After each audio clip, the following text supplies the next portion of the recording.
Et quand on reprend d'Apocalypse, chapitre 9, au verset 17 à 20, il est dit ici, « Et ainsi, je vis les chevaux dans la vision, virgule, et ceux qui les montaient,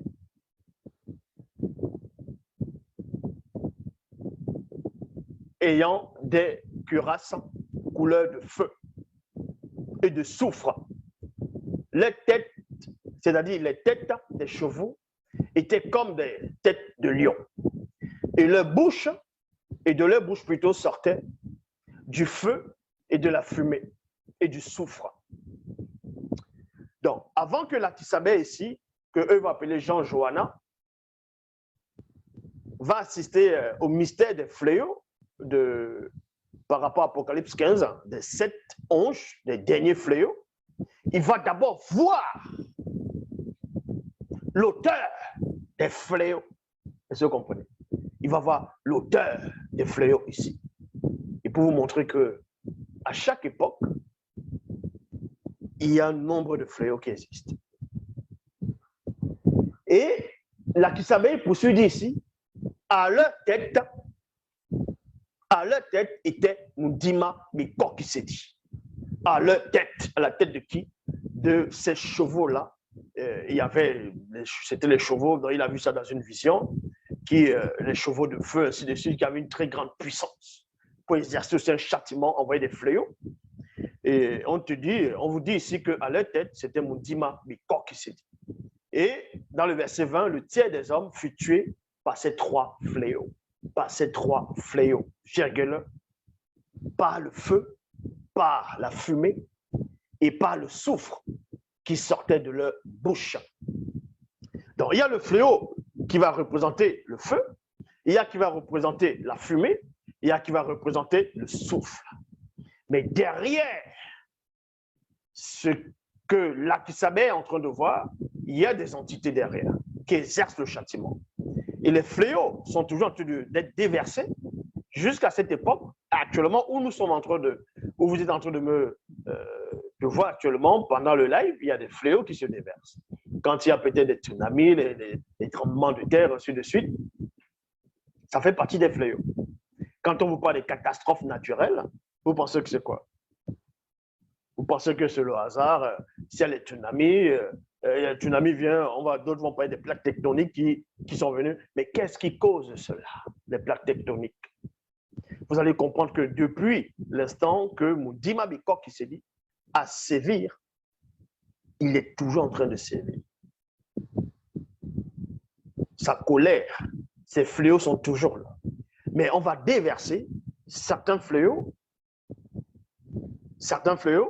en fonction de l'endurcissement du peuple, en fonction de l'incrédulité, en fonction de la perdition, en fonction de l'égarement, en fonction du désordre que l'homme commet sur la terre.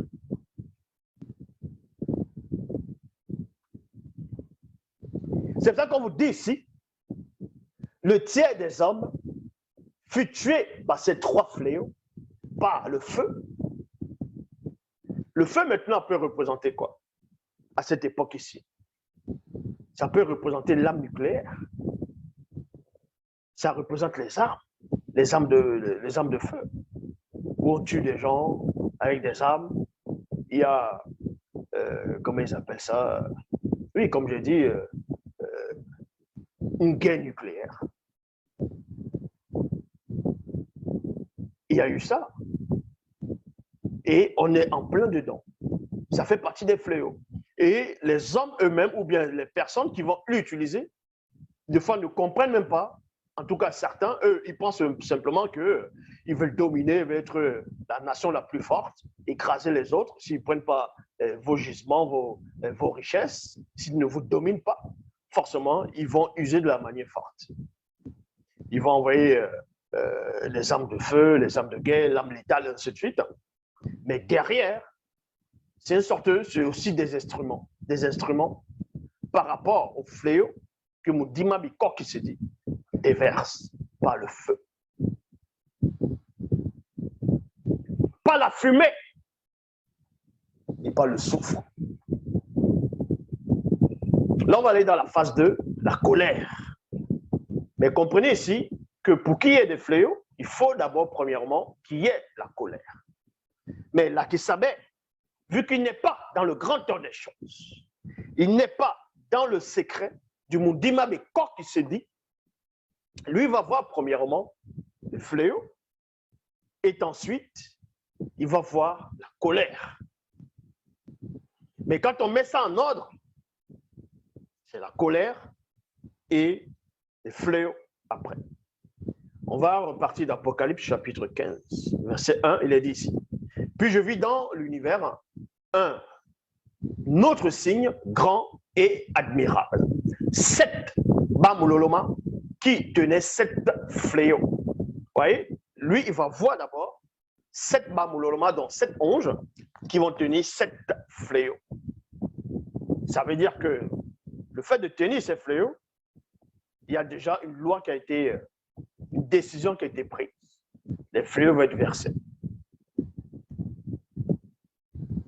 Mais après ce spectacle, on dit ici, les derniers, virgule, car par eux s'accomplit la colère du Mundima Beko qui se dit. Donc la colère ne vient pas après les fléaux, mais avant les fléaux. Dans la phase 2, on va révéler c'est quoi cette colère du Mundima Beko qui se dit, pour montrer que Mundima Beko qui se dit agit toujours. Et ensuite, on va aller plus en profondeur sur les 7 fléaux, les derniers fléaux que Jean a vu aller de Patmos, selon le nom qu'il donne dans les Bibles classiques. Dans Origine, chapitre 11, verset 8 à 10. Origine 11, verset 8 à 10, il est dit ici, Mundima Beko qui se dit, les frappa de démence, virgule, d'égarement d'esprit, point. Et ils cessèrent d'étendre leur empire, il y a point. Monmon, le sage, dont d'autres veulent l'appeler Salomon Soulema,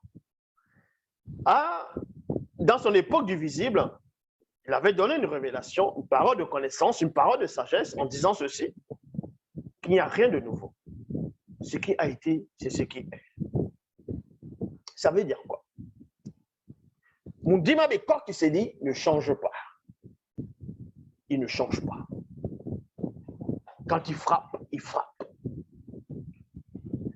Dans les temps d'autrefois, avant même le grand, on va dire, avant la grande dérive des fragments du continent, Mundima Beko qui s'est dit, il était déjà là, avait déjà sévi. C'est pour ça que dans Origine 11, il est dit ici, Mundima Beko qui s'est dit, les frappa de démence. Actuellement, les hommes, les gens, sont plongés dans une grande démence. Les gens vont dire que Dieu est descendu sur terre, il a pris la forme d'un homme, d'un blanc. On l'a fouetté les morts sur la croix. D'autres vont dire sur le poteau. Et que personne ne peut être sauvé sans passer par lui. Ça, c'est la démence. On vient vous raconter des torchons, des balivernes.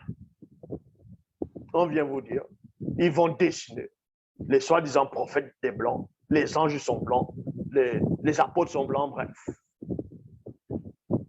Ils osent vous dire que quand on parle de l'homme noir, donc forcément le début de l'humanité, c'est le singe. Ils vont parler de l'évolution. Ça, c'est la démence. Parce que les hommes sont plongés dans l'orgueil, dans l'arrogance, dans la folie. Donc, quand vous voyez les religions dites révélées actuellement, toutes sortes de spiritualités qui se lèvent des mouvements, des lois bizarres contre nature, un pays sont là, ils ont perdu toute notion de la loi morale, de la moralité, vont aller voter des lois contre nature pour faire comment on appelle ça, pour imposer le mariage pour tous aux gens. C'est-à-dire qu'ils sont en pleine dans la décadence. Et des cerveaux primitifs. Et en cela, ils veulent aller faire asseoir cette doctrine occulte parmi le peuple noir. Ils veulent forcer le peuple noir à accepter ces saletés en disant si vous ne le faites pas, si vous ne votez pas cette loi, on ne vous aide plus. On ne viendra plus à votre secours. On ne vous prête plus de l'argent. On ne vous aide plus à vous développer. Et certains pays qui sont, on va dire, presque à 100% ou 80% dépendants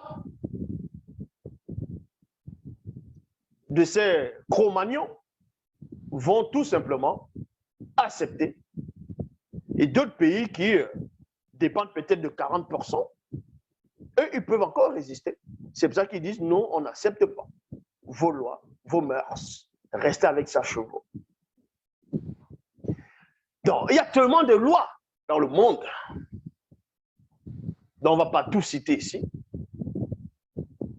Et c'est là où vous comprenez que la colère de Moutima Bekor Kisedi est déjà là, est toujours là, parce que l'homme est dans la demande.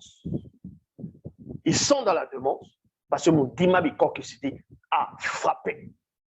Et quand il a frappé depuis l'ancien temps, jusqu'à présent, on ressent les ondes, ce qu'on appelle l'onde de choc.